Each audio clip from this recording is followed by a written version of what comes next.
నష్టాలు ఎన్నో ఉన్నాయి. ఫర్ ఎగ్జాంపుల్, ఆర్థికపరమైన నష్టాల్లో వడ్డీ వల్ల ఏం జరుగుతుందంటే, ఎవరైతే వడ్డీ మీద రుణాలు ఇచ్చేవాళ్ళు ఉంటారో వాళ్ళు ఎక్కువగా వడ్డీలు తీసుకోవడం వల్ల ప్రజలు పేదవాళ్ళై కొనుగోలు శక్తిని కోల్పోవడం జరుగుతుంది. ఎప్పుడైతే కొనుగోలు శక్తి ఉండదో అప్పుడు మార్కెట్లో ఉన్న ఏవైనా సరే స్టాక్స్ అసలు పోకపోవడం వల్ల మ్యానుఫ్యాక్చరింగ్ దెబ్బతింటుంది. మ్యానుఫ్యాక్చరింగ్ దెబ్బతింటే నిరుద్యోగం కూడా ఎక్కువైపోతుంది. ఈ విధంగా వడ్డీ వ్యవస్థ వల్ల ఆర్థిక వాణిజ్యపరమైనటువంటి నష్టాలు కూడా ఉన్నాయి. అందుకే అల్లాహ్ సుబ్హానహు వ తఆలా ఇస్లాంలో ఏం చెప్పడం జరిగిందంటే, మనిషి శరీరంలో రక్త ప్రసరణ ఎలా జరుగుతూ ఉంటుందో సమాజంలో డబ్బు కూడా అలాగనే తిరుగుతూ ఉండాలి. అది ఒక బ్లడ్ లాంటిది అన్నమాట. ఇక్కడ నుంచి నేను నా దగ్గర నుంచి ధనం నీ దగ్గరికి వెళ్ళాలి, నీ దగ్గర నుంచి అక్కడికి వెళ్ళాలి, అక్కడ నుంచి ఇలా తిరుగుతూనే ఉండాలి. ఎవరైతే పోగేసి ఖర్చు చేయకుండా ఒకే చోట పెడతారో అక్కడ నుంచి ఇంకా సమాజంలో చెడు స్టార్ట్ అవుతుంది. అందుకని అల్లాహ్ సుబ్హానహు వ తఆలా ఏం చెప్తారంటే, మీరు ఇబ్బడి ముబ్బడిగా పెరిగే ఈ వడ్డీని తినగాకండి. ఎవరైనా ఎక్కువగా చెల్లించలేకపోతే వాళ్ళను వదిలేసేయండి.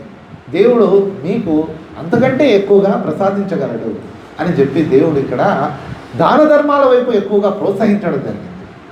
దాన ధర్మాల వైపు ప్రోత్సహించడం వల్ల ఏం జరుగుతుందంటే, మనిషి వేరే వాళ్ళ కోసం పరితపించడం, వేరే వాళ్ళకు సహాయం చేయడానికి ముందుకు రావడం జరుగుతుంది. అందుకే అల్లాహ్ సుబ్హానహు వ తఆలా కొన్ని విషయాల్లో విధిగా చేశాడు. అందులో జకాత్ ఒకటి.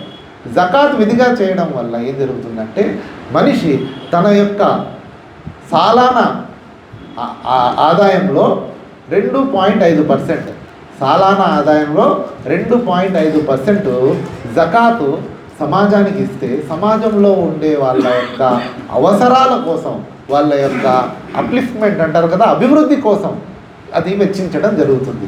దాని ద్వారా ఏమవుతుందంటే సమాజం ఈక్వల్గా అభివృద్ధి చెందుతుంది. ఒకడు అభివృద్ధి చెందడం, ఇంకొకడు పేదవాడిగా ఉండడం అనేది జరగదు. ఈక్వల్గా అభివృద్ధి చెందుతుంది. కాబట్టి అప్పుడు ఒక సత్సమాజం, ఒక మంచి సమాజం ఉనికిలోకి వస్తుంది. అందుకని అల్లాహ్ సుబ్హానహు వ తఆలా ముస్లింల మీద జకాత్ విధిగా చేశారు.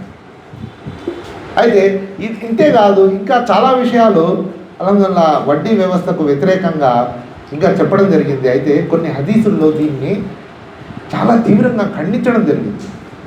వడ్డీ తీసుకునేవాడు, తినేవాడు, ఇచ్చేవాడు, రాసేవాడు, దానికి సాక్ష్యం పలికేవాడు అందరూ సమానమే పాపంలో అని చెప్పి. తినేవాడు, ఇచ్చేవాడు, రాసేవాడు, సాక్ష్యం పలికేవాడు అందరూ పాపంలో ఒకే సమానంగా ఉంటారు అని చెప్పడం జరిగింది. అంటే వాడికి ఏ శిక్ష పడుతుందో వీడికి కూడా అదే పడుతుంది. రాసేవాడు నేను ఊరికే రాశానని రాయమంటే నాకేం తెలుసు అని చెప్పడానికి లేదు. అంత పెద్ద పాపం అది. అంతేకాకుండా వడ్డీ యొక్క పర్యవసానం ప్రళయ దినం రోజు ఎలా ఉంటుంది అనేది కూడా చెప్పడం జరిగింది. ఒక అతను అల్లా యొక్క ప్రవక్త ముహమ్మద్ సల్లల్లాహు అలైహి వసల్లం ఒకసారి ఒక యాత్రలో ఎక్కడో చూశారంట, నరకంలో ఒక అతను రక్తపు టేరులో పడి ఉన్నాడు. రక్తపు టేరులో పడి ఉన్నాడు అంటే రక్తం అంటే దాని వాసనకే మనం అక్కడ ఉండలేము. అటువంటిది ఆ రక్తపు టేరులో అతను మునిగిపోయి ఉన్నాడంట. మునిగిపోయి ఉంటే ఒడ్డున ఇంకొక అతను నిలబడి ఉన్నాడు. అతను ఆ రక్తపు టేరు నుంచి బయటికి రావాలని ప్రయత్నిస్తున్నాడు. అతను ఎప్పుడైతే బయటకు వస్తున్నాడో ఈ ఒడ్డు నిలబడినాడు పెద్ద బండరాయి తీసుకొని అతను తల మీద కొడుతూ మళ్ళీ పంపించేస్తాడు. అతను ఆ దెబ్బలకి తట్టుకోలేక మళ్ళీ మునిగిపోతున్నాడు. మళ్ళీ బయటికి రావాలని ట్రై చేస్తున్నాడు, మళ్ళీ అదే జరుగుతుంది, మళ్ళీ మునిగిపోతున్నాడు. ఈ వ్యవహారం చూసి అల్లాహ్ ప్రవక్త ముహమ్మద్ సల్లల్లాహు అలైహి వసల్లం అక్కడ ఉండాలని అడిగితే అప్పుడు దైవదూతలు ఏం చెప్తారంటే, ఓ ప్రవక్త, ఈ రక్తపు టేరులో మునిగిపోయి ఉన్నవాడు ఎవరంటే వడ్డీలకు డబ్బులు తినేవాడు. అంటే ఈ వడ్డీ యొక్క పాపం అనేది ఇస్లాంలో చాలా ఘోరంగా పరిగణించడం జరిగింది. ప్రళయ దినం నాడు దీనికి కఠినమైన శిక్షలు విధించడం జరిగింది. అందుకే ఇస్లాంలో, ఖురాన్లో ఎక్కడా కూడా వడ్డీని సమర్థించకుండా, పైగా ఒక హదీస్లో అల్లాహ్ ప్రవక్త ముహమ్మద్ సల్లల్లాహు అలైహి వసల్లం ఏం చెప్పారంటే, వడ్డీ వ్యవస్థకు అల్లా మరియు ఆయన ప్రవక్త యుద్ధం ప్రకటించారు అని చెప్పి. వడ్డీ వ్యవస్థకు వ్యతిరేకంగా అల్లా ఆయన ప్రవక్త యుద్ధం ప్రకటించారు అని చెప్పడం జరిగింది. అంటే ఆధ్యాత్మికంగా కూడా ఈ వడ్డీ వ్యవస్థ చాలా దారుణమైన వ్యవస్థ. ఎవరైతే వడ్డీ సొమ్ము తింటారో వాళ్ళ యొక్క ఆరాధనలు కూడా స్వీకరించబడవని చెప్పడం. రోజు 5 పూట్ల నమాజ్ చేస్తున్నాం కదా, ఒకవేళ ఎవరైనా ఇటువంటి సొమ్ము తింటే అతని ఆరాధనలు స్వీకరించబడవు.